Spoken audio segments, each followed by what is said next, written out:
Good morning, good afternoon. A very warm welcome from wherever you are joining us to this first session after the plenary of the Business and Human Rights in Asia Pacific this year.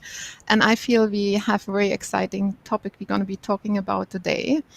The power of procurement, the power of women's entrepreneurship to create more inclusive value chains. And I'm really thrilled that we are going to have a really exciting panel, which you can see here on the screen. But before I introduce you to this really powerful woman, I'm going to start turning it over to you actually in the room. And I'm going to combine this a little bit with some housekeeping for today. So first of all, I'm going to be moderating this session today. My name is Katja Freiwald, and I am working at UN Women in our regional office here in Bangkok and leading a very exciting program which is called WeEmpowerAsia. And WeEmpowerAsia is also hosting this session today. It's a joint program together with the European Union, and I'm going to be sharing a little bit more about this in a second. But we would love to know who is joining us today and from where you are joining us. So this is a new platform that we are all using, and we're very excited about it. So I'm going to share you a little bit the technology about it. So there is on your right side a task icon. And this is a way where we can show you polls or word clouds. We're going to try to make this as interactive as possible. And we're going to be putting 2 questions in that task window for the moment. And the first question is going to be, we would love to know from where you're joining us. And the second question is really looking at from what kind of organization or type of sector you're joining at, business, CSOs, governments, etc. So to just allow us to get a little bit of a flavor who is in the room. Just for everyone's knowledge, this session is also broadcasted on YouTube, so we will have different audiences joining us, not only in that live stream here. We also know that we have many different nationalities joining us, so we do have also a translation function. If you go to the bottom of the screen, if you are at the live stream at the Business and Human Rights Forum platform, there is a floor icon, so a window which says floor. And you have a drop-down window where you can choose any language that you want to have the session translated into. Also, we do have a Q&A window. So again, at the right side, you will have a chat function which says Q&A. We will be collecting, and really we encourage sharing questions which we will collect till the end and during the panel, and hope we're going to be addressing as many as possible. I'm just looking at my technical colleagues if we have already people answering the poll for the moment, or if we want to keep that while we are waiting.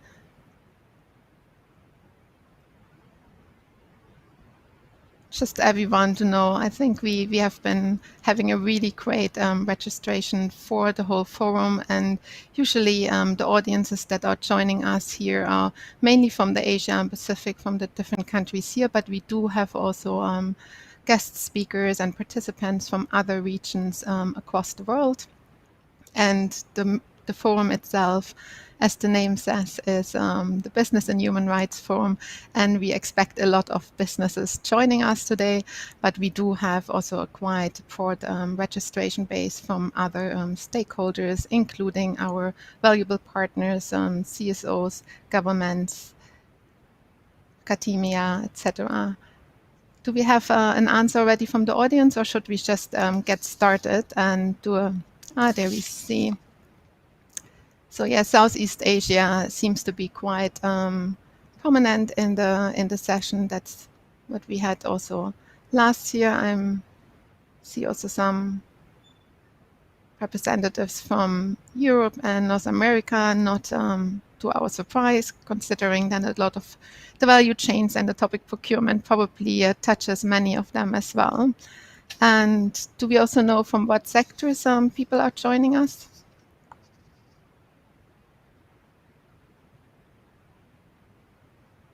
Okay, interesting. Lots of civil society as well.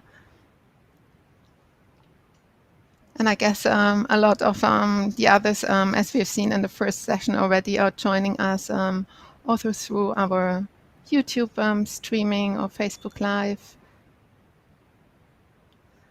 Okay, let's kick this off for a good and exciting conversation about gender responsive procurement, a quite technical term. And what we would love to do is just kind of getting a little bit of an idea from the audience. Please do share us what comes to mind when we speak about gender responsive procurement, what words, ideas, concepts, approaches, what comes top of your mind hearing about gender responsive procurement, which I can share already a little bit, is in our region here less developed than in some of the other regions across the world. And we will be hearing a little bit more about this in a second. But just to kind of feel a little bit the pulse in the room, in the audience, what thoughts you have about gender responsive procurement. And no worries if people coming just new to this, we will be discussing a lot, and I'm sure your knowledge will be also getting new perspective, women-owned businesses, equity, support. And we will be hearing about women-owned businesses today. We have an exciting founder with us of a really exciting business who will be hearing from.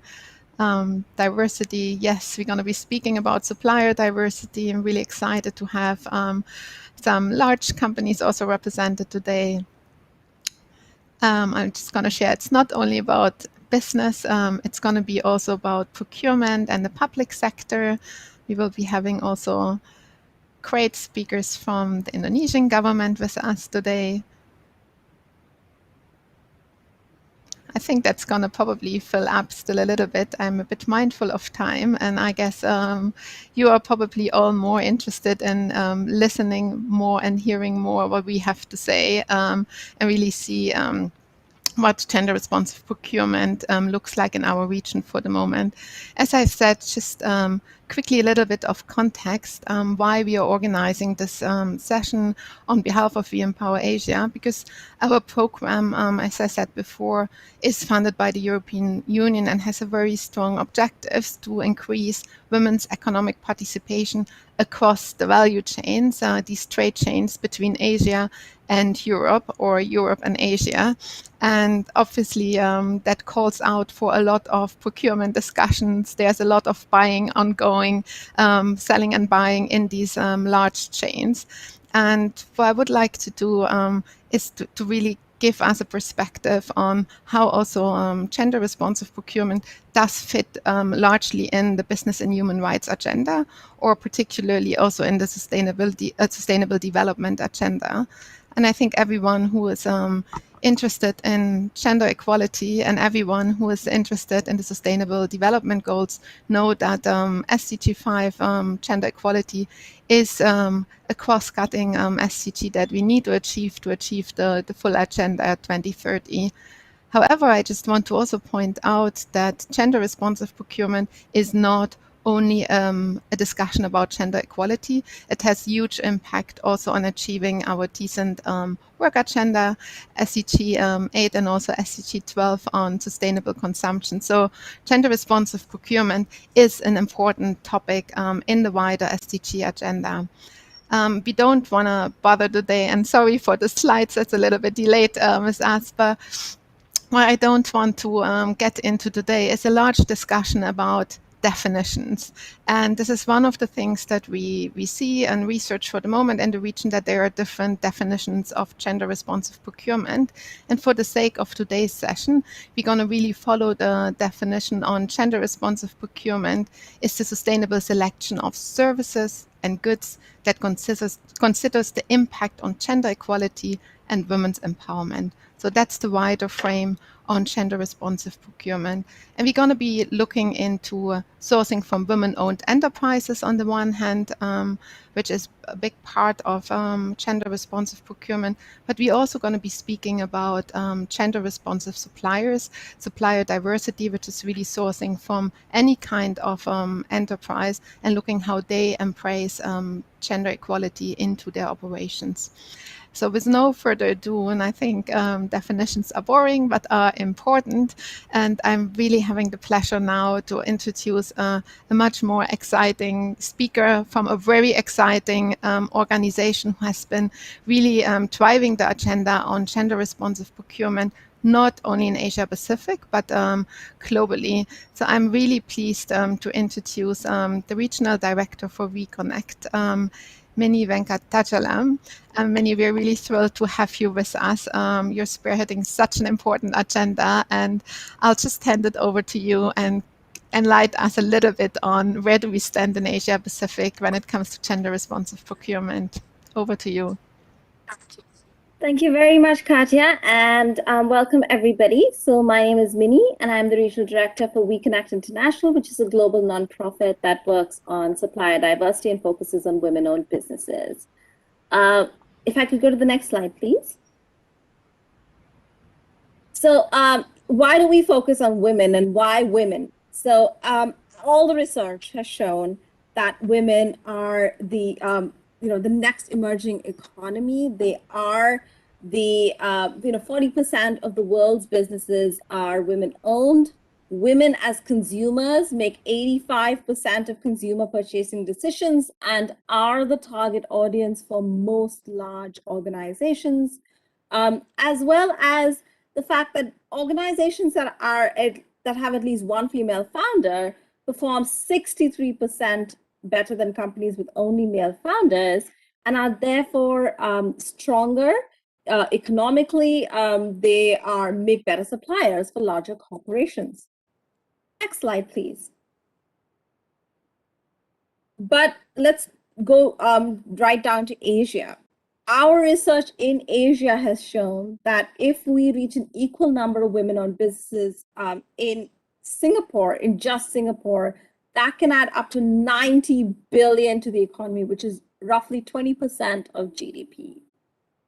Businesses owned by women entrepreneurs in India are likely to witness a 90% growth in the next 5 years and are therefore definitely the emerging market, as well as the e-commerce market could grow up to 280 billion between 2025 and 2030 just by increasing the number of female vendors on online platforms.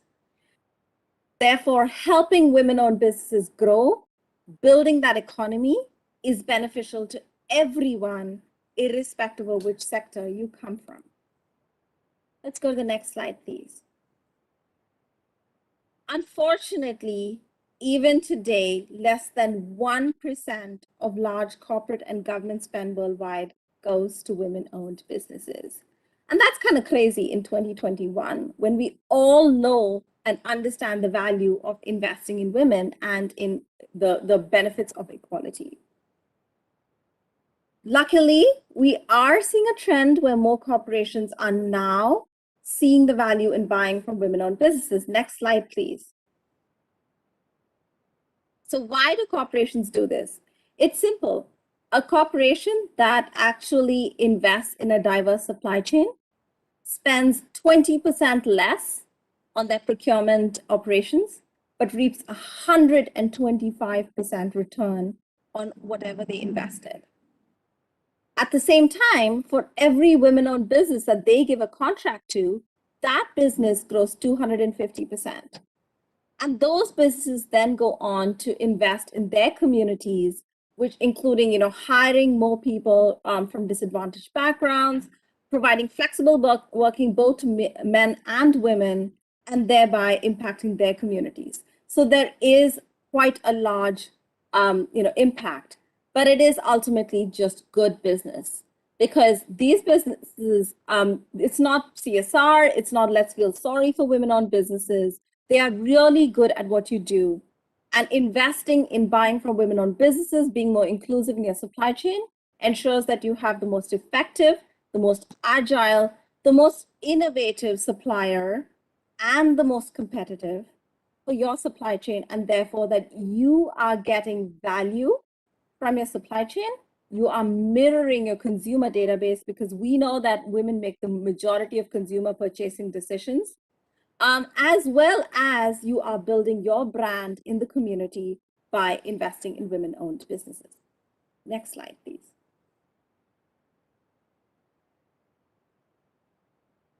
Wonderful.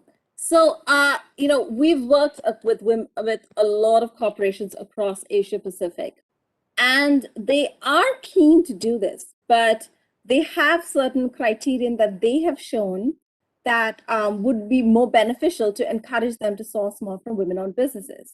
The first is government incentives and a commitment from governments to, encourage themselves, both in public procurement as well as, large corporations, to buy more from women-owned businesses. At this point in ASEAN, for example, we do not have any governments that have made that commitment. They need guidance on identification on how to set a baseline, how to set targets, and how to achieve them. Because currently that is a gap. They do not understand how to go about that and feel that there aren't enough databases out there that provide them with a structured definition of, women-owned and like a database of women-owned suppliers in all categories that they can find. They also feel that women-owned suppliers tend to be less financially stable, and this is indicated by the suppliers themselves that they find challenges in accessing financial services. So providing equal access to financial services for women-owned businesses, which is, credit, investment, etc., will help more women-owned businesses be sustainable suppliers to corporations across Asia Pacific. An important part of that is also ensuring that they have leadership from their, buy-in from their leadership, as well as their grant staff, and that they understand the value of buying from women-owned businesses. And that feeds into, of course, training for buyers on the business case of buying from women-owned businesses, and then the processes that can help simplify it, because many corporations in this region feel that the reason why they can't do it is because it will complicate their sourcing. It will cause them to have to develop new strategies or new procurement processes, which can be very intensive for them, and therefore they aren't very sure if they want to invest in this. But realistically, it is just about being more inclusive in their supply chains, and therefore training on what that means will help more corporations source. And the last thing is that a lot of corporations and women-owned businesses have identified the fact that they cannot clearly articulate their competitive advantage. So more training for the women-owned businesses in this space to understand those key requirements while accessing value chains, to understand what kind of processes they need to have in place to be a concrete supplier to a larger organization is needed. And that's some of the things that organizations here like ADB, UN Women, WeConnect National are working on at this point. Like I said, Reconnect National is very privileged to have started this conversation with many large corporations. Amy, could I ask for the next slide, please? So these are just a few of the organizations worldwide that have started conversations around sourcing from women-owned businesses. They have very developed conversations in the US, in Europe, and to some extent even in South Africa. But Asia is the next frontier, and they are slowly beginning their conversations in this region. And that's why we need to have that commitment, both at the government level and within local leadership, to buy more from women-owned businesses and for them to understand the business case for it. Next slide, please. One of the clear things, thank you, Amy. One of the clear things that a lot of corporations have identified as a need to show that women-owned businesses are indeed women-owned is some sort of public identification. This women-owned logo was created many years ago in partnership with Walmart, who saw that when this logo was used, customers were 65% more likely to buy from women-owned businesses because they wanted to support that, because they felt that connection. And so this is the logo that certified women-owned businesses around the world use to identify themselves as women-owned and to highlight themselves to larger organizations like the many who are on this call today. Next slide, please.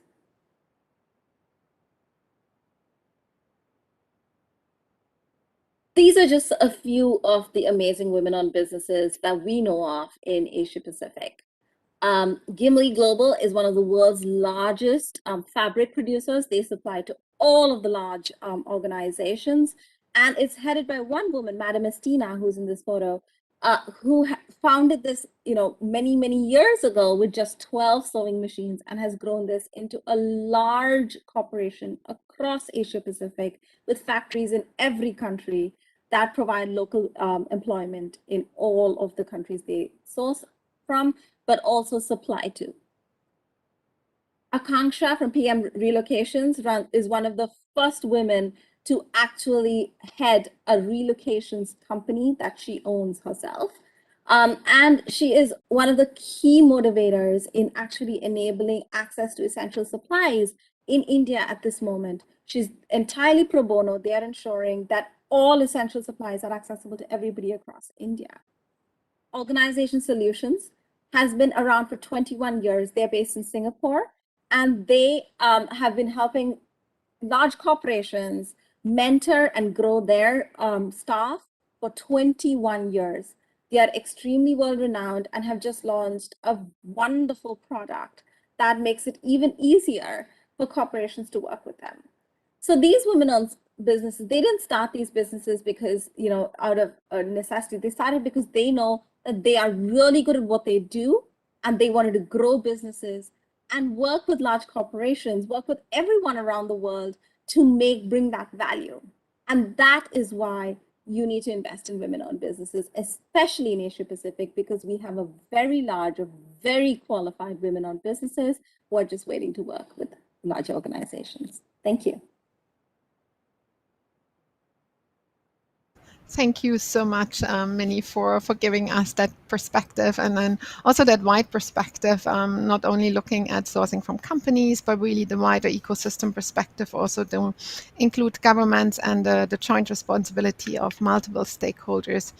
And I think it will be great to take some of your findings and learnings that you have shared, and some of the facts and figures, to really take them forward to our discussion with what I said before, a really exciting panel that we do have today.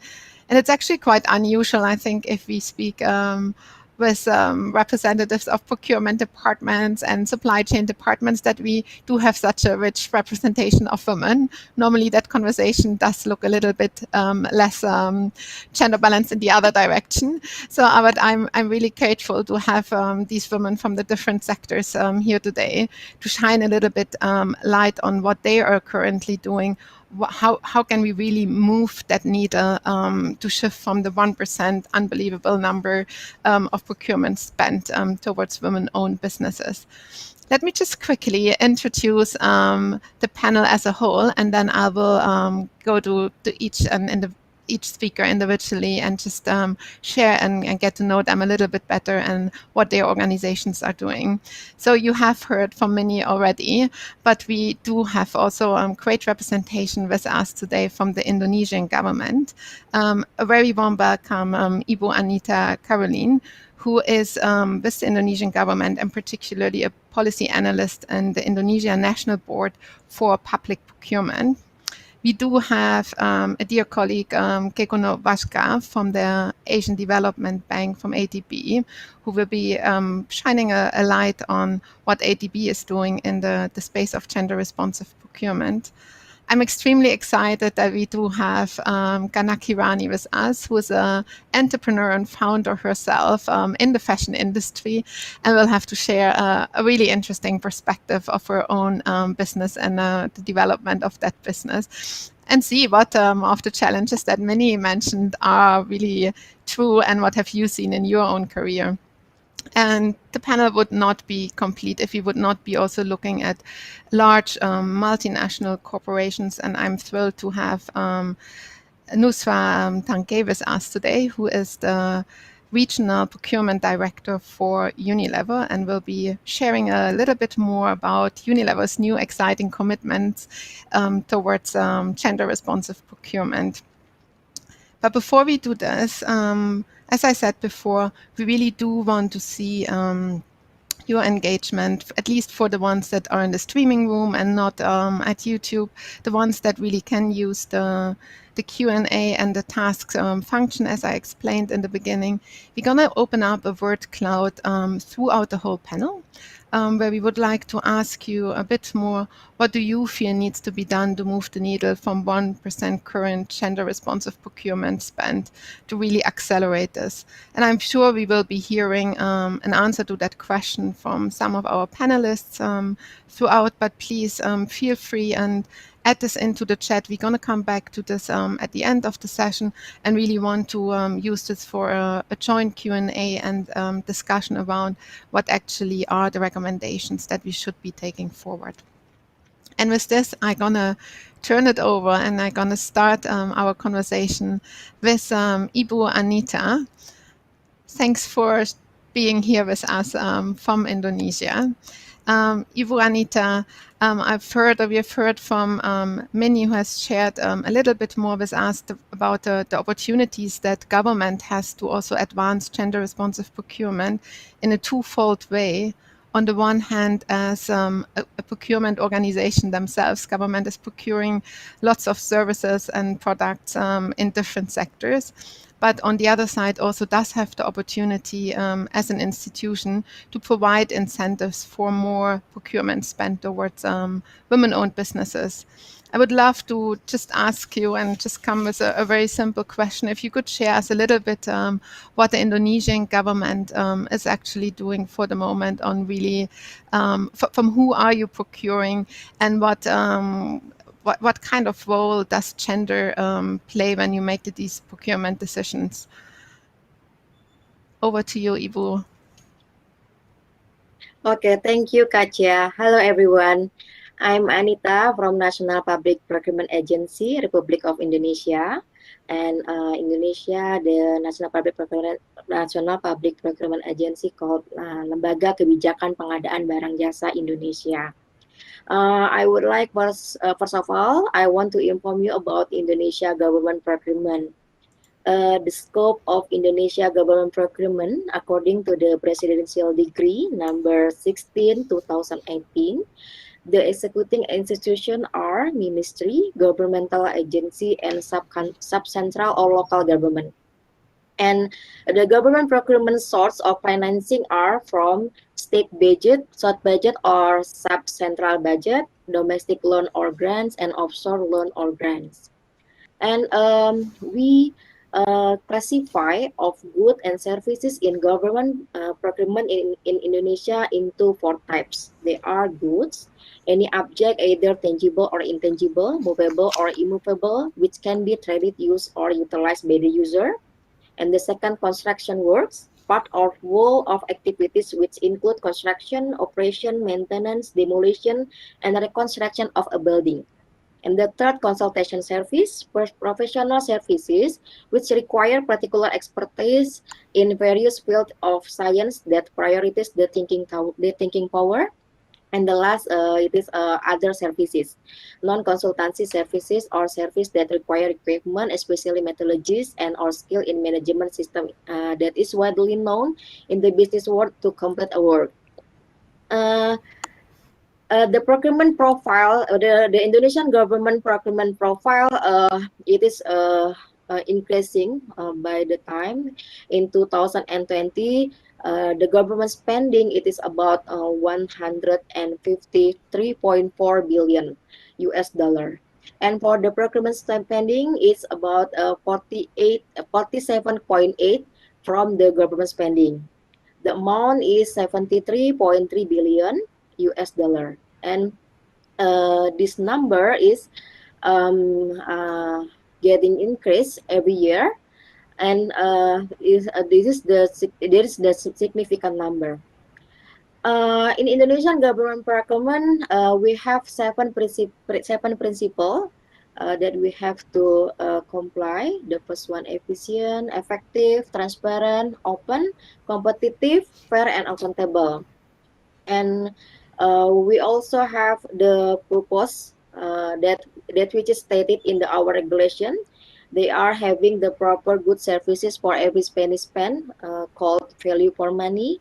By one, improving the use of domestic product. 2, increasing the participation of small medium enterprise. 3, enhancing the role of national business actor.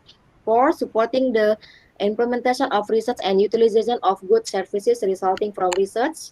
5, supporting sustainable procurement. 6, to encourage economic equality. And 6, improving the participation of creative industry.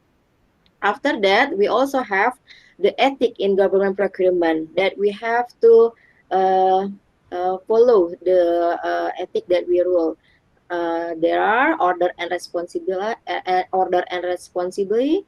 Second, professional, independent, and confidential. The third, avoiding unfair competition. The fourth, compliance and accountable to contract. Fifth, avoiding a conflict of interest. 6, avoiding overspending. 7, avoiding misuse of authority. And 8, no gratification.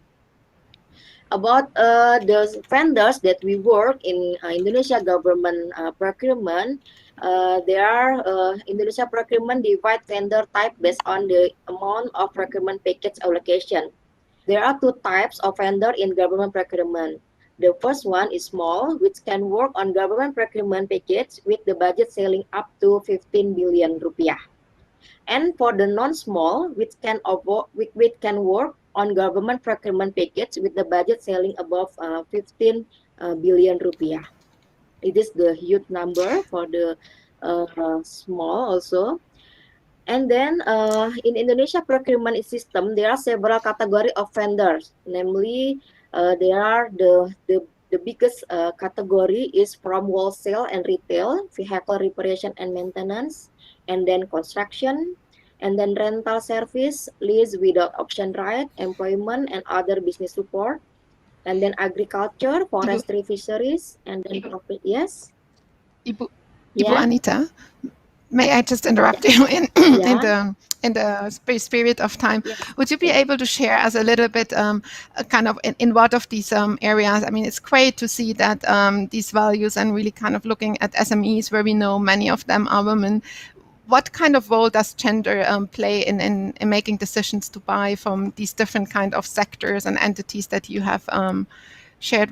What role does gender play for the Indonesian government in these decisions? Okay, thank you, Katja. Actually, in terms of regulation, there is no specific provision regarding gender-responsive procurement in Indonesia, as it is commonly used in procurement practice. Conduct of procurement highlight two basic principles as I mentioned before. In Indonesia, we have set policy for SME and national industry in government procurement, where we believe that those also applied in other countries. Nevertheless, as far as we concern, gender-responsive procurement practice are something new that we need to understand further. And we also plan these are what we try to do in order to pick low-hanging fruits for benefit of women on business in government procurement scheme. The first, we organize special batch to disseminate government procurement such as regulation, system information, procurement procedure, and etc. in vendor capacity building program, which also an opportunity to scale up participation of women and own business in government procurement. Secondly, we plan to identify of women-owned business and government procurement by updating vendor fields in e-procurement system and vendor directory application. Thirdly, we propose to conduct government procurement training specially for women-owned business in several batches in every year to LKPP or in PPA Education and Training Center.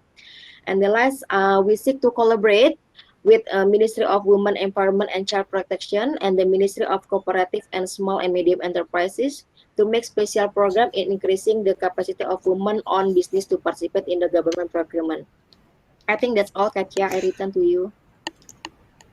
Thank you so much, Ibu Anita, and I think that gives us a really good sort of view. And I think the one thing you mentioned, there are no policy provisions for the moment, but on the other side, I think the government is taking these practical steps around capacity building, for example. Just want to share, we've recently done a research which is going to be launched tomorrow, actually, on reviewing different kind of policies when it comes to women's economic empowerment across value chains. And one of the findings that we have across ASEAN geographies, there are actually no governments that have have gender responsive procurement policies in place. So that's what our landscaping found. So there is definitely a huge opportunity to advance this.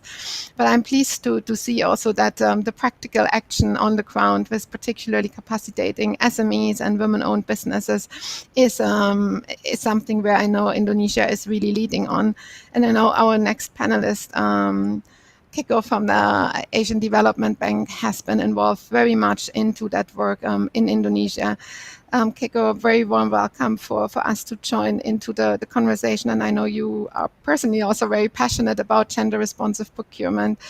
Would you want to share with us a little bit, maybe just for context setting, in what role does ADB play, or what's the role of a development bank, just for the context, but then really very practical sharing how your work looks with the Indonesian government for the moment to start us off with. Over to you, Kiko.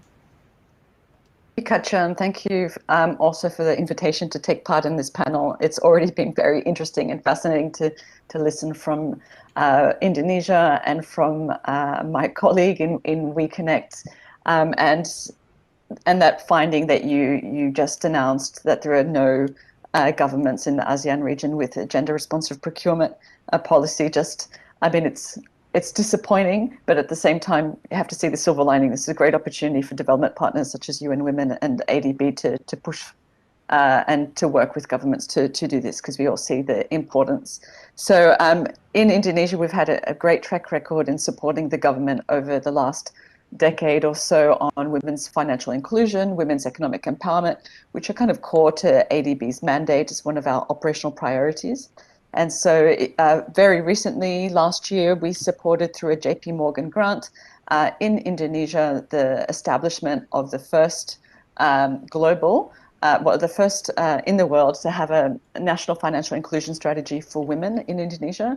And we see this as a very kind of pioneering and landmark document, which looks at kind of a full spectrum of women's financial inclusion. So looking at kind of the skills development, but also looking at women-owned businesses and also incorporating a focus on gender responsive procurement, because we understand that from skills to actually access to markets, there's a whole range of different activities, investments, policies and regulations that need to be in place to be able to support women and to even that very uneven playing field. One key achievement that we've already done in Indonesia last year was actually the adoption of the first national definition of women-owned business. So up to now, we don't know, just like in many other ASEAN countries and other countries in the Asia Pacific, we actually don't know how many women-owned SMEs there are, because we don't have a definition. And therefore, if you don't have a definition, and you were saying, Katja, this is boring, it's not boring. It's a fundamental foundation for being able to do our work. And so to be able to put something on a policy radar. So we are looking forward to continuing that work in Indonesia.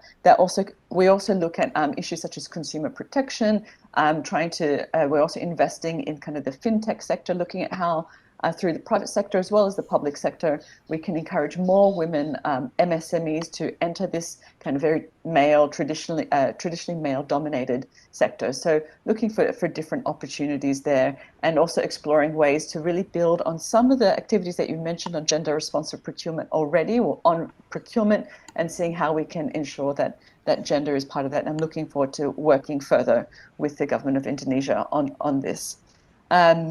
And to your point, Katja, about why would someone like ADB be interested in this? So we are very interested in women's entrepreneurship in general, women's entrepreneurship also.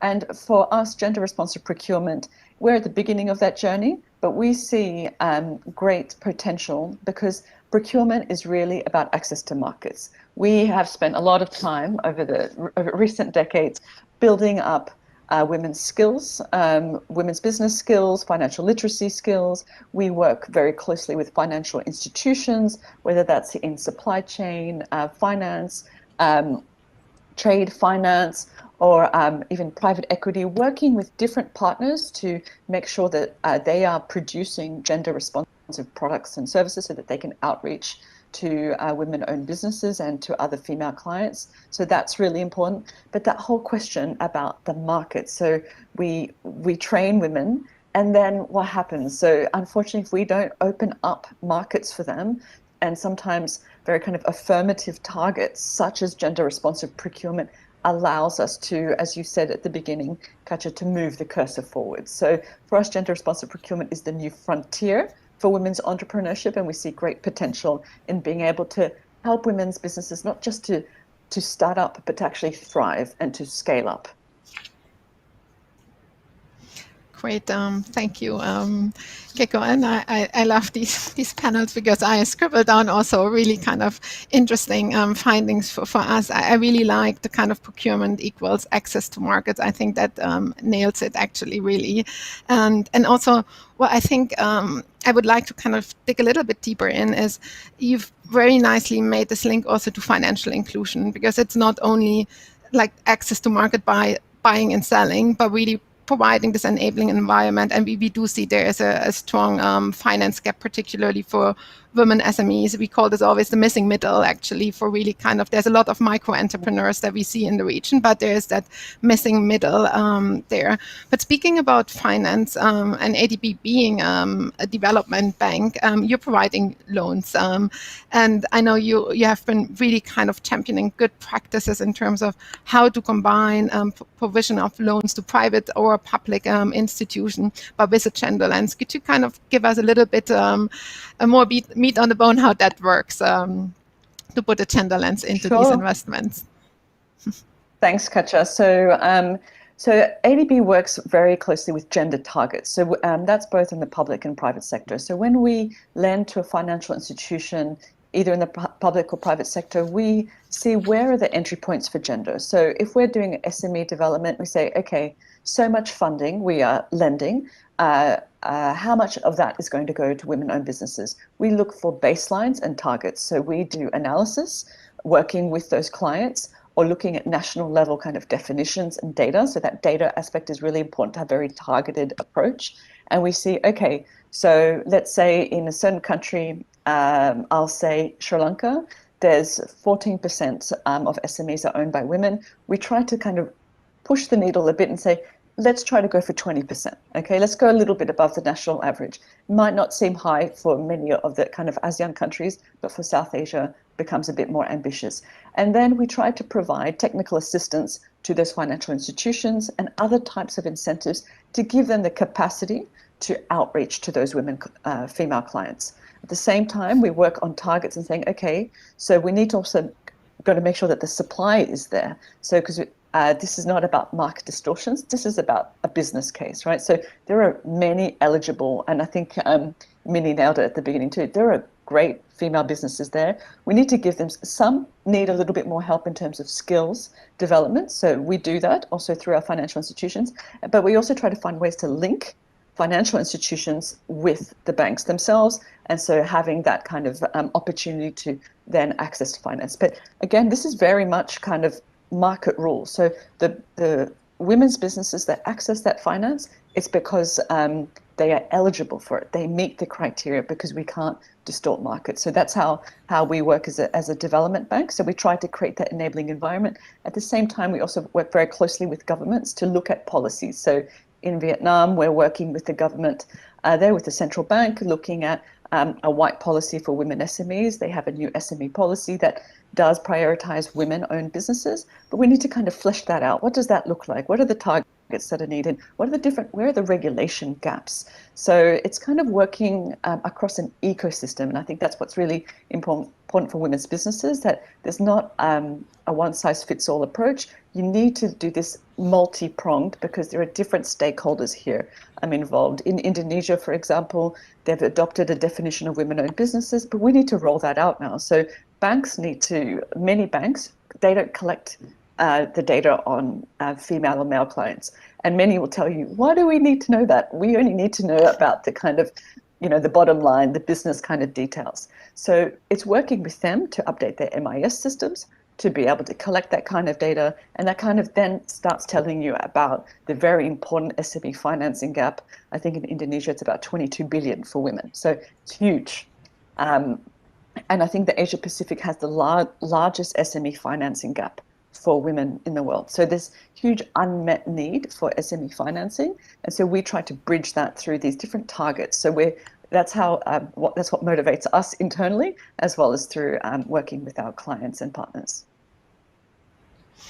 Thank you very much, Keiko, and a big case to be made for that, considering that 96% of our economy here are driven by SMEs, right? So we will need to close that financing gap if we want to really drive that economy, and if we want to do it in an inclusive way and in a gender inclusive way, it needs to be gender responsive in its approach as well. And I'm actually I also quite like that you're saying, well, it's market ruled, and it's the women-owned businesses that gain access to finance are getting this because they are part of a market system. And I'm really pleased that we have a true founder with us today, a woman entrepreneur who probably can speak about her own experience when it comes accessing finance, how to get investors into your company, or deliberately not getting investors into your company. These are choices as well. But I think what I really would like to get our next speaker, who is Katrianingsih, who's the founder of a really exciting fashion enterprise, to talk about, is exactly what Keiko actually mentioned, is sort of these are women-owned enterprises, or enterprises with a purpose themselves. They're part of the economy. And if you will listen to Ganak's story on how she has kind of built her enterprise and what role how she looks at gender-responsive procurement from her own business perspective, I think you will see what opportunity there is in getting more women-owned enterprises in this middle piece of the pyramid. Kanak, over to you. Share us a little bit about your exciting venture and what you have been doing to empower women there. Thanks for having me here today, Katja, and for the wonderful, warm introduction. I'm the founder of Julahas, an Amsterdam-based ethical fashion brand that works with rural artisans, who are mostly women, to create fashion with impact. When I founded Julahas, it was on the belief that there are women just like me who make daily choices on what to wear. And while they want to look good, they also want to make a positive difference to both people and the planet. What I found is that apart from the unique design of the products that Julahas offers, one of the reasons why people choose to purchase with my brand is because they know that I work with women artisans, and indirectly through their purchase, they're contributing to livelihoods. So I make a very conscious choice to communicate that I work with women. I am a woman-owned founder. I mean, it is a woman-owned brand. And that through every purchase, there is an impact that's being made. But as a young direct-to-consumer brand, my challenge is twofold. One is to connect directly to my customer, who's a conscious consumer, and to offer them products that have style, but also a story. And the second challenge is to connect with larger companies that could potentially be my buyers in the future and help me scale my business. And since I'm based in Europe and I work remotely with rural artisans, it also means that I need to find the right partners to work with. And these are partners that have to share similar values to mine. Again, I've chosen consciously to work with groups that have a very high representation of women, or organizations that are women-led. And I've chosen to do that because I believe that when you invest in a woman, you invest in a community. And that has been one of the founding principles of my brand, is to create something that sustains lives. When it comes to connecting with larger companies, making inroads can be quite difficult. You know, big brands are typically looking at larger quantities and lower pricing.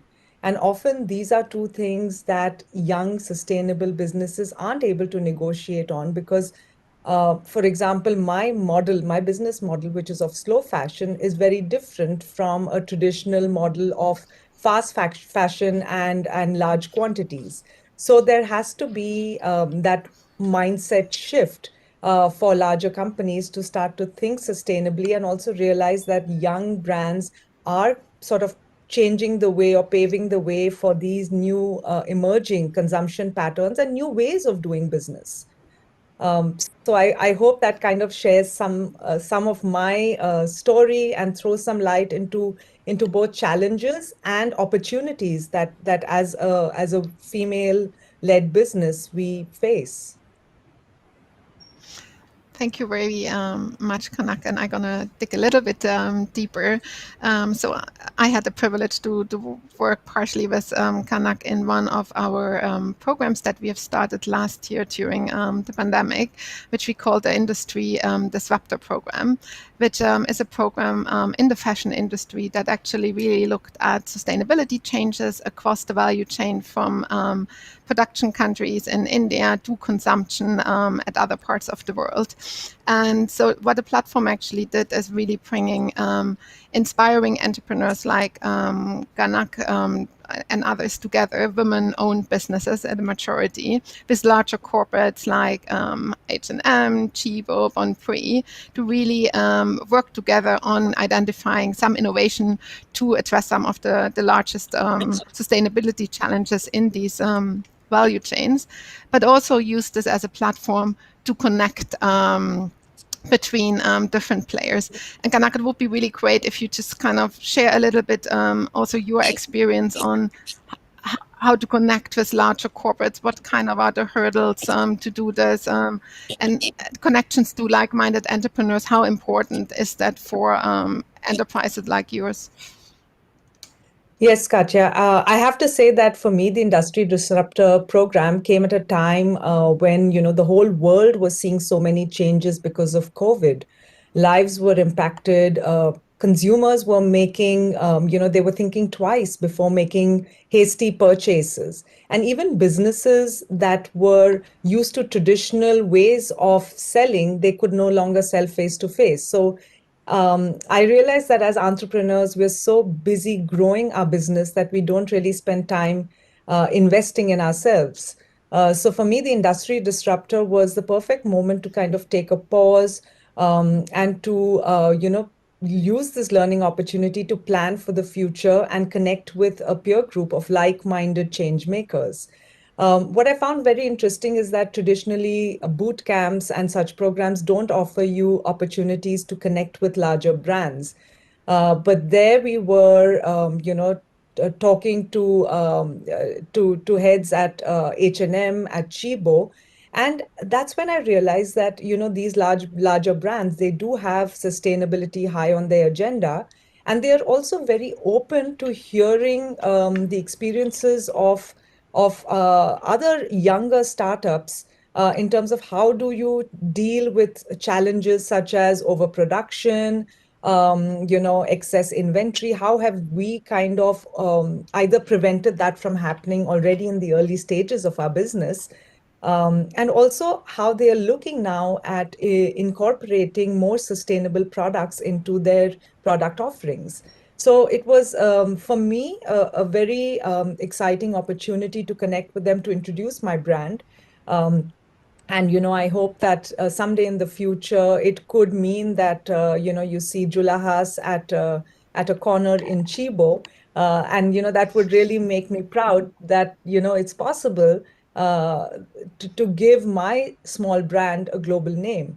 Apart from that, the connections with larger companies, I think it's also important to connect with peers. And that connection of entrepreneurs through the Industry Disruptor program also helped me launch 3 new products during COVID, which is pretty amazing because right from idea to market, I was actually able to create 3 new innovative products through the connections from the women, the other entrepreneurs in my group. All I had to do is put out a message, and I had like these whole bunch of replies that, yes, I can put you in touch with someone. I know someone who's working with cotton, someone who has a loom, somebody who's working with cork, and all of them are women-run businesses. So for me, this group has kind of become my go-to for honest advice, or if I need to make a new business connection, or if I need to know, okay, where do I set up a bank account? They're there for me. So it's been a fantastic experience, Katja. Great, thank you so much, Kanak, for sharing this, and I want to take this also as a reminder for everyone who is with us today. We still have our word cloud open, and we were looking for what needs to be done to get this shift from 1% procurement spend to a higher procurement spend. And we've heard from Ganak, who was talking about networks are important. We have heard about from Gecko, which has triggered already some follow-up questions, which I see in our Q&As here around really on how to closing the finance gap. So please keep adding into the Q&As, but also keep adding to the word cloud and share with us what you think are the key steps that need to be taken to move that needle here. So we've heard also from Ganak about her challenges, but in the end also the opportunities of connecting to larger corporates. And that's actually a nice segue into our next speaker, Nusrat Enke, who's joining us from Unilever. And I'm actually also very pleased, Nusrat, that you join us as the procurement director for Southeast Asia, because we've recently started doing some assessments and some landscaping and research. And it's not so difficult to find actually really female procurement directors. So there is a lot to be said also that a gender balance in procurement departments is probably a first step to really create a more gender responsive policies and supplier diversity at large. But Nusra, we know also from you coming from Unilever, which is, I think, in the space of business and human rights, and probably amongst the attendees of these forums, very well known as a pioneer of sustainability in business.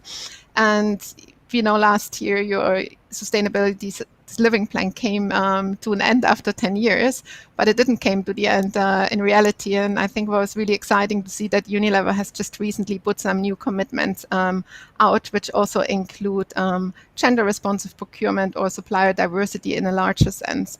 And it would be great, Nusra, if you could just kind of share a little bit with us first what these commitments entail. And we're going to be putting some slides up for you as well to just kind of talk us through this a little bit. And then we're going to go more into the practicalities afterwards. Tell us a bit about that new exciting commitment. Sure. Okay, so firstly, very happy to meet you guys virtually on one of my most passionate topics. Thank you for having me here. At Unilever, we have our own global social commitment aiming at a more inclusive society already. And gender responsive procurement is part of the key pillar towards that. We have launched a wide-ranging set of the commitments and actions to raise the living standards across our value chain. Suppliers is included. In order to create the opportunities through inclusivity and also to prepare people for the future of work. So let me give you the brief outline of our global social commitment on what we have been done and also what we advocate for. There are 4 key pillars: rights, skills, opportunities, and also driving change within the society at large. For rights, we are driving for equal rights and safety. We believe that these are the building blocks for the inclusive development. At Unilever, we aim to advance human rights in our own operations and also extended value chains. And also to stop this challenge harmful gender norms. Also, we advocate for increased investment to tackle any gender-based violence by addressing some of the systematic issues, such as harmful norms or stereotypes. We are looking for the right partners to scale implementation of the global safety framework for women in rural space that developed with the UN Women as well. Secondly, skills, as mentioned of some of the panelists earlier already. We provide women across the value chains, either employees, farmers, retailers, entrepreneurs, and consumers. The access to trainings, and access to financial and digital access to succeed in this workforce. We also advocate for the partners to increase the investment in training, education, and rescaling for those most excluded from the labor markets, especially women, girls, and the young people. Thirdly, opportunities. We in Unilever, we invest a lot in business opportunities for women, which gender responsive procurement is part of that. And not only in the suppliers, but across the supply chain, distribution networks, and also in the markets. Last but not least, driving change within the society at large. This is mostly through our brands. So we create the positive beauty with the ambition to do better for people and the planets. Our brand is aiming at to end discrimination in beauty and champion at inclusion, driving gender equity, including through stepping up the brand's program, advocating for unstereotyping advertising. This is all what we are doing in the Unilever Global Social Commitment. And if I can step deeper into the promote supplier diversity, which is part of the key pillar, the new innovative of the Global Social Commitment.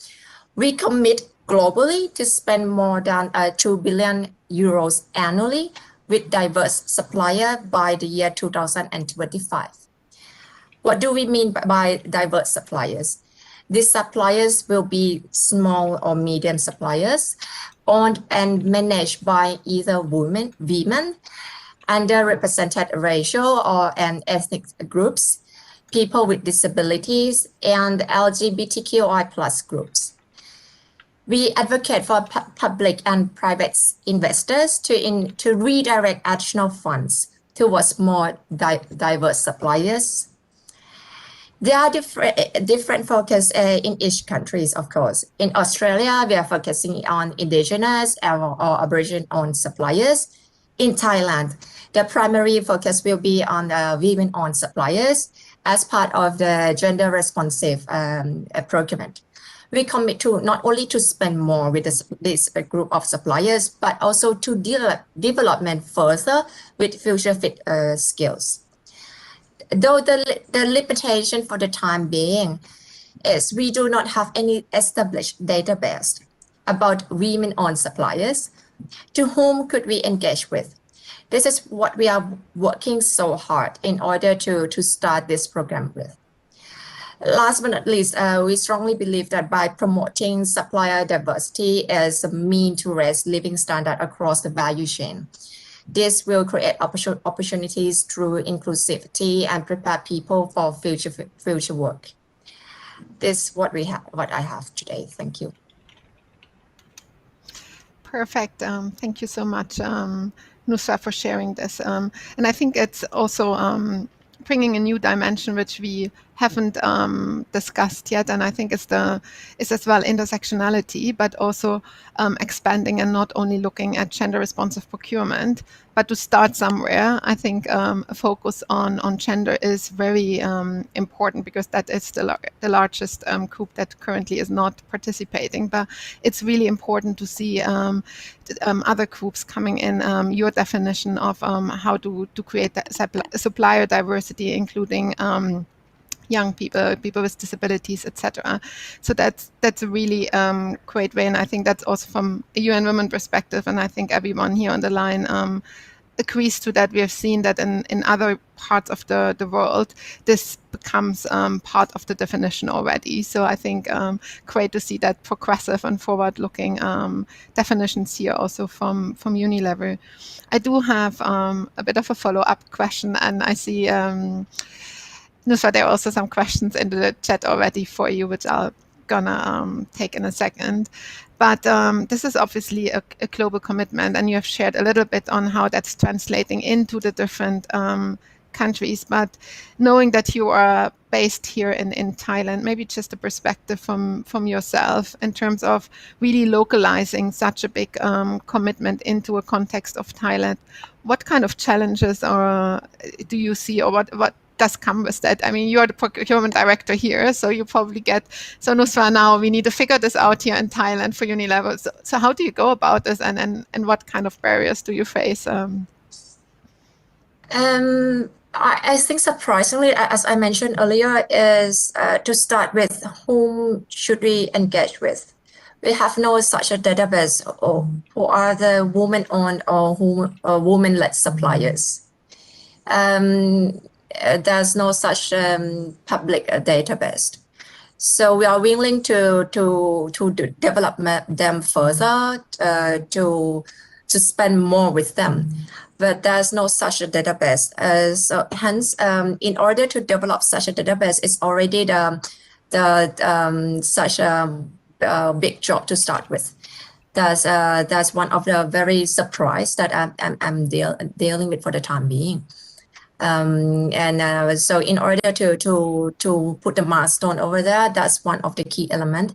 The further is to put the concrete step on how to develop further, how to spend more with them. But in order to put the detailed program down, we need to understand first what is the playground. Thanks for sharing this, and I think we have heard this from previous speakers as well. I think Ibu Anita shared as well, sort of the data, the importance of data in a country is very important to really take these steps. So that's obviously something which cannot be done alone by an organization like Unilever, and really calls for partnerships and collaboration with governments together. We've heard from the ministries of SME development. I think Ibu Anita mentioned that well, the collaboration there. So that is something, I think, a big opportunity to really advance the agenda.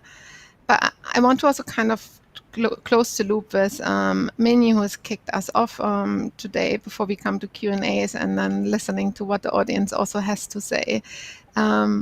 Unfortunately, what we see in the region to date is commitments like the ones Unilever has made are still scarce. So we have done, UN Women has a community of corporates that we are working with through a platform which is called the Women's Empowerment Principles, where companies also do gender assessments and really look across their value chain on where do they have gaps and where do they have opportunities to really fill them. And one of the things, not surprisingly, is from that database we know that less than 6% of the corporates of that group is not statistically representative of a full market, but it gives us already an idea, even in a group of companies who have gender as a priority and have made gender commitments, only 6% do have gender responsive procurement policies in place. So Minnie, I know you have been working with a large number of corporates globally. So what needs to be done to engage more corporates on how can we kind of create more Unilever like-minded organizations? How could they work together? What's your experience that you have seen in the region? Sure. Yep. So Katja, I think for me as a start, it is understanding, like for a lot of the corporations in this region, it is understanding what it means to source from women-owned businesses. It's also about, how to set those targets, how to set the baseline, understand where they are in buying from women-owned businesses, and then, set the baseline, then set a target and how to work towards achieving that. So I think that is the basic sort of like knowledge sharing training that a lot of buyers in this region need to set that like baseline to begin with. The next step is, it's one thing to commit to buying from women-owned businesses, but then it's about actually measuring how much you're buying from women-owned businesses and being accountable for that. So when you set a target, very, very few companies will be set it publicly. So that is where the next challenge comes.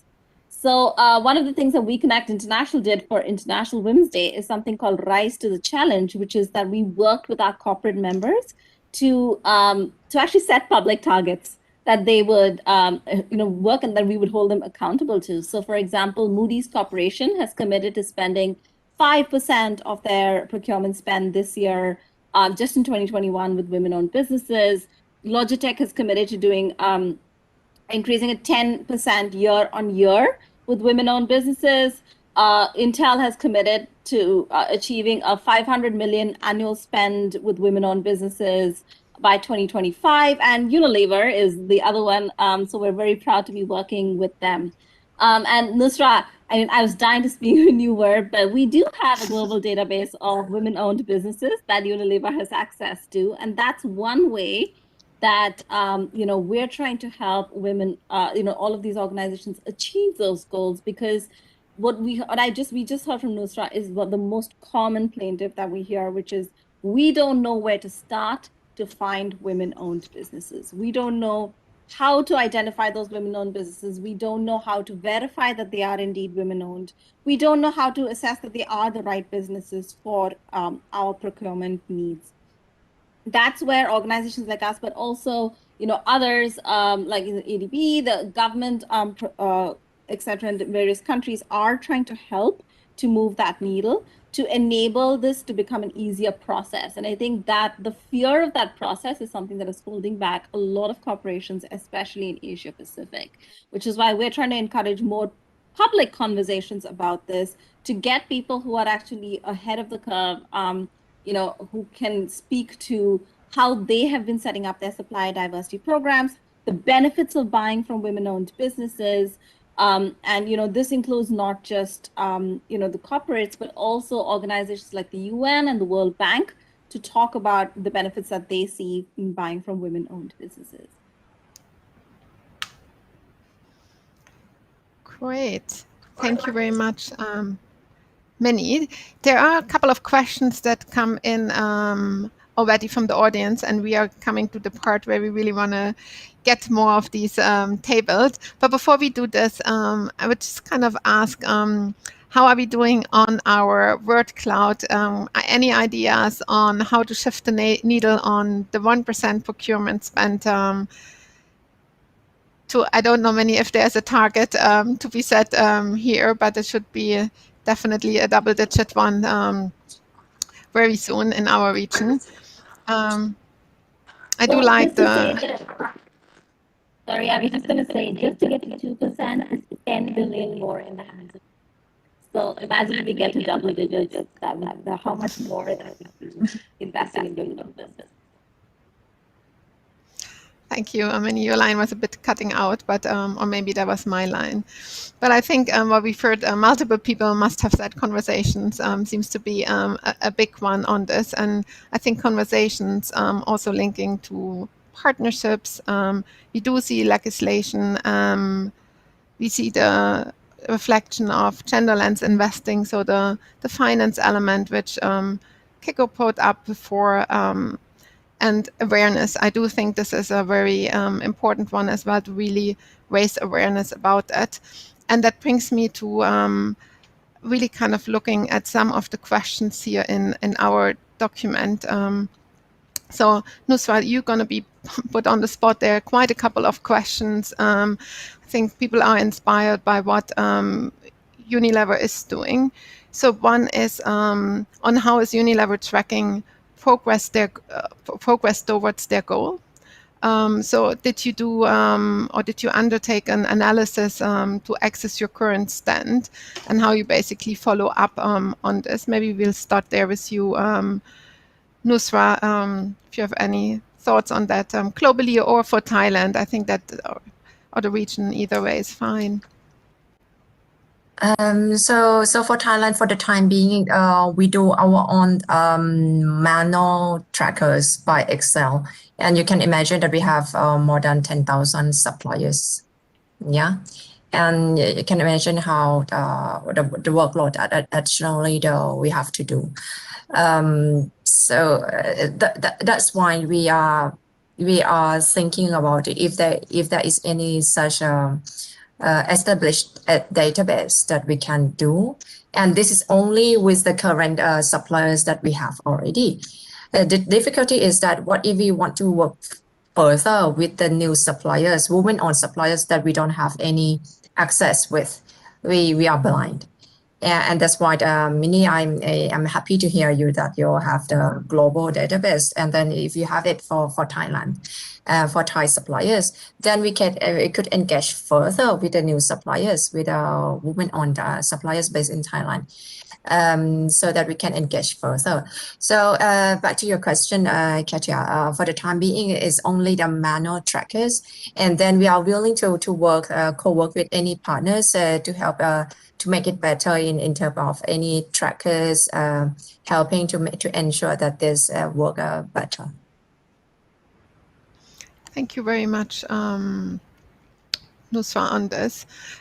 Staying in the space of databases and the importance of data, and anyone can answer, but I'm thinking maybe Kiko or Minnie, or maybe even Ibu Anita, you have ideas on this. Are there any examples of countries where we have seen that there are gender disaggregated databases of SMEs, for example, are established, and how did this help to advance procurement spend for women-owned businesses? I think the million-dollar question, probably. Don't know, Ibu, Anita, anything to share from Indonesia on how you have been kind of working with the Ministry of SME Development in setting up such databases? Anything you would like to share on that? Yeah, one of our plan to increase women-owned business to join or to participate in government procurement are we want to identify the women-owned business in our application. There are two at least application on e-procurement and also in vendor directory, and we have to collaborate with Ministry of SME about this. And Katja, I want to inform you that actually in Indonesia now there's a draft of presidential decree of national entrepreneurship development. It is proposed from the Ministry of SME also. And one of the thematic category of the presidential decree is women entrepreneurs. And in this draft, women entrepreneurs define the definition about women entrepreneurs. It is owning a business with this business capital ownership of at least 51% of the business. The National Entrepreneurship Development Coordination Committee can issue appropriate regulation to further regulate the category of the women entrepreneurs, including NPPA in government procurement. So it is, I think, the one of a great opportunity for the Indonesia government procurement to maybe initiate the specific rule about the women on business to participate in government procurement. I think it's Katja. Thank you. Thank you very much, Ibu Anita. Anyone else who wants to contribute to get that question? Another question. Step in. Yeah, go please. Yeah, I think, Please, I mean, the answer is basically there are no countries. And but going back to that question of definition, so from listening to Ibu Anita, basically the fact that they adopted a definition last year has this trickle-down effect that can then affect policies on the public sector side and hopefully influence also then private sector. What are the incentives that the public sector can create then for private sector procurement targets? So I think that's really important to be able to identify and define.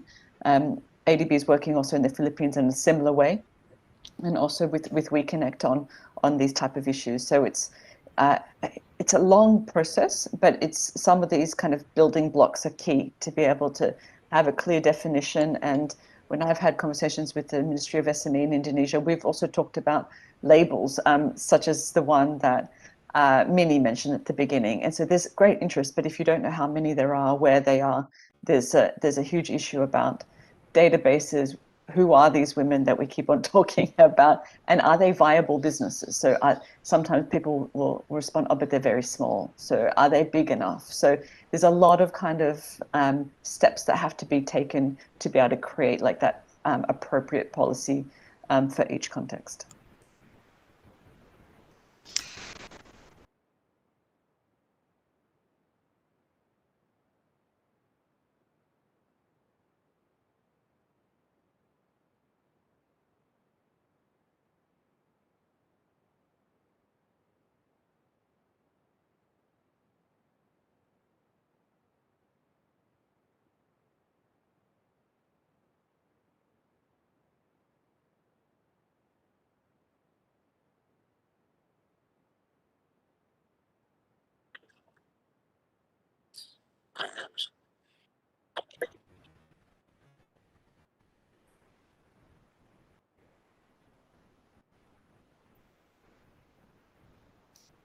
Well, actually, I might take this opportunity, this pause, to talk about some of the work that Katja and I are doing together on gender-responsive procurement in the Asia-Pacific region, which includes a report which basically benchmarks where countries are in terms of gender-responsive procurement, both in the public and private sector. And this report has already benefited from some insights from Indonesia, from Unilever and others. And the idea is to basically set that kind of knowledge baseline so that different development partners, whether that's Asian Development Bank, UN Women, private sector, or others, governments can kind of think about where are the entry points, what makes for good practice. I saw one of those questions also come up. So, you know, what does a good policy for procurement look like? I don't know if I could really tell you. So I think that there's a lot to kind of to learn still, and because we don't have many policies yet in the Asia Pacific, there's a steep learning curve. Other countries seem to be, other regions such as Africa, as I understand, are much more advanced in these type of questions already, and in Latin America. So I think there may be also a lot of learning to do from other regions. Katja, you're back. Thank you. I see you have probably enlightened the audience on definitions and good practices in the region. Thank you very much, Gekko. So is the key message out of your long discourse? Probably we will need to align on definitions, and definitions is a good, probably opened the session very wrongly in saying it's boring, but it's a key building block on really triggering down change. I think there's a lot of knowledge gaps, which so I was just mentioning, Katja, the UN Women ADB report on gender responsive procurement that hopes to contribute to reducing that knowledge gap a little bit, and help kind of both public and the private sector to look more into what they can do on gender responsive procurement. Okay, yeah, that makes sense. And stay tuned, that's going to be coming out soon this year. Okay, we are getting closer to the end of the session, which I find always inspiring to hear from everyone in so many different perspectives. Kanak, I do have a question for you from the audience. So when we think about gender responsive procurement, we also have to think about the supply side, and women-owned enterprises already face a number of barriers to growth. And the person wants to know, how can we help more women entrepreneurs to build their skills, access to finance, and really help them to be competitive in a very competitive business world? Any kind of guidance or? Yeah, that's a great question, because I think one of the biggest challenges women tend to face typically is that they undersell themselves. And you know, it's we don't really talk about all that good work that we're doing, and I believe that it's in some ways it's women who can help become role models for other women in their communities. And by working with women artisans myself, I have seen how when you train or you show that one woman is able to start to earn a steady livelihood, she can then put that money back into the son's education or her daughter's education. She can afford to live in a rented room close to a weaving unit. there are other women in the community who look at her and say, wow, that is impressive, you know. So I think we as women can be role models for other women. So it is a combination of access to markets. It's a combination of access to training or training opportunities. It's about you know, using your peers to engage with, to learn from, but also for getting honest inputs from them. So I myself have found that, you know, in the last year, I have learned so much through the Industry Disruptor program as well, in terms of, okay, how do you position yourself as a woman-owned business? How do you communicate that? How do you then, you know, contribute to creating skills development programs for the women that you work with? So all of that, I think, it's not just one aspect, but you have to look at it holistically. Yeah, thank you so much, Kanak, for this. And we are in the last 5 minutes of the session, and I'm going to put you all on a last closing comment. And we have heard from Keko, I think I called this down, gender responsive procurement, or procurement means access to markets. And I would love to hear from each of you, putting yourself in the shoes of the audience. You're going to have this word cloud, and I'm going to say not longer than 2 words on this word cloud. What is it what organizations like yours can do to really help to shift that needle on getting more women-owned businesses connected to the markets through more gender-responsive procurement schemes? And I'm gonna start as you are on my screen here. So Ibu, Anita, I'm gonna start with you. What can governments do to really shift that needle? 2 words or 1 sentence. Thank you, Katja. And PPA will support our programs to support women-owned business in the Indonesia, government procurement, and ready to doing affirmative action to women empowerment like capacity building and enhance accessibility. Great, that was sharp. Thank you very much, Ibu, Anita. Keko. It's a really tough question, Katja. So I'll say, even though this may seem simplistic, I'll say targets. So for a development partner like the Asian Development Bank is to set targets for our clients, our other development partners and governments to prioritize women-owned business in order to even out a very uneven market. Thank you. Thank you, Keko. Kanak, tough one.